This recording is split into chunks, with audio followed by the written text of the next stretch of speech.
بناوٹی لوگوں سے سنبھل کر رہیں، پہلے رو رو کر آپ کا دکھ درد پوچھیں گے، پھر ہنس ہنس کر زمانے والوں کو بتائیں گے۔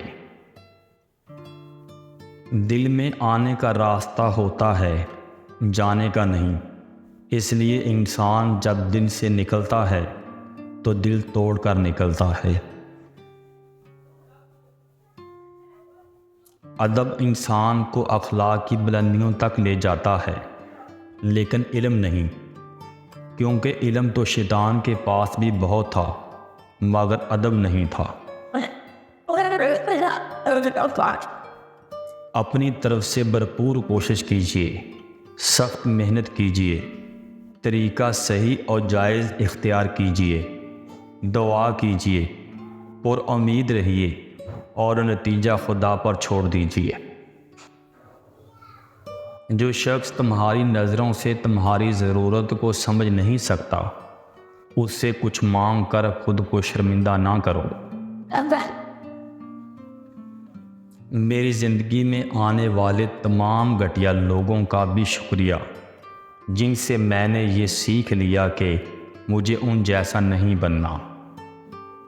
زندگی کو سمجھنا ہے تو پیچھے دیکھو، اور زندگی کو جینا ہے تو آگے دیکھو۔ کسی کو اتنی اہمیت نہ دو کہ وہ آپ کے چہرے کی مسکراہٹ چھین لے۔ حقیقی اور بے لوث تعلق وہ ہوتا ہے جو وقت، حالات، ضرورت اور مزاج کے بدلنے کے باوجود بھی قائم رہے۔ ہر بار وجہ بے وفائی نہیں ہوتی، کبھی کبھی کچھ لوگوں کو ان کی خوشی کی خاطر چھوڑنا پڑتا ہے۔ لوگوں کے بدلے ہوئے مزاج ہی تو ہمیں انسان بنا دیتے ہیں، ورنہ تو ہم سمجھ ہی نہیں پائیں گے کہ زندگی کتنی مشکل ہے۔ خوشیاں اتنی تو نہیں کہ کسی کے دل میں گھر بنا سکیں، لیکن کچھ پل ایسے ضرور چھوڑ جائیں کہ بولنا آسان نہ ہو۔ خوشیاں اتنی تو نہیں کہ کسی کے دل میں گھر بنا سکیں، لیکن کچھ پل ایسے ضرور چھوڑ جائیں کہ بولنا آسان نہ ہو۔ سچے رشتوں کی خوبصورتی ایک دوسرے کی غلطیوں کو برداشت کرنے میں ہے، کیونکہ بنا خامی کے انسان تلاش کرو گے تو اکیلے رہ جاؤ گے۔ کچھ لوگ ہماری نفرت کے قابل بھی نہیں ہوتے اور ہم ان پر اپنی محبت ضائع کر دیتے ہیں۔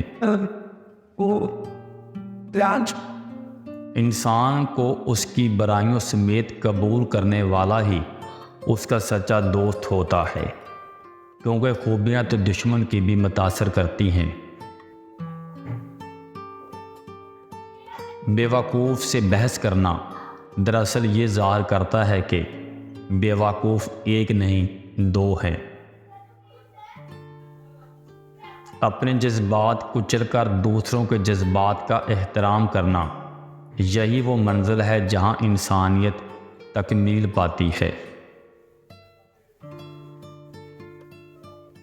خوش رہا کرو، کیونکہ پریشان ہونے سے کل کی مشکل دور نہیں ہو جاتی، بلکہ آج کا سکون بھی چلا جاتا ہے۔ زمانے کا شکوہ نہ کرو، بلکہ خود کو بدلو، کیونکہ پاؤں کی گندگی سے بچانے کا طریقہ جوتا پہننا ہے، نہ کہ سارے شہر میں قالین بچھانا۔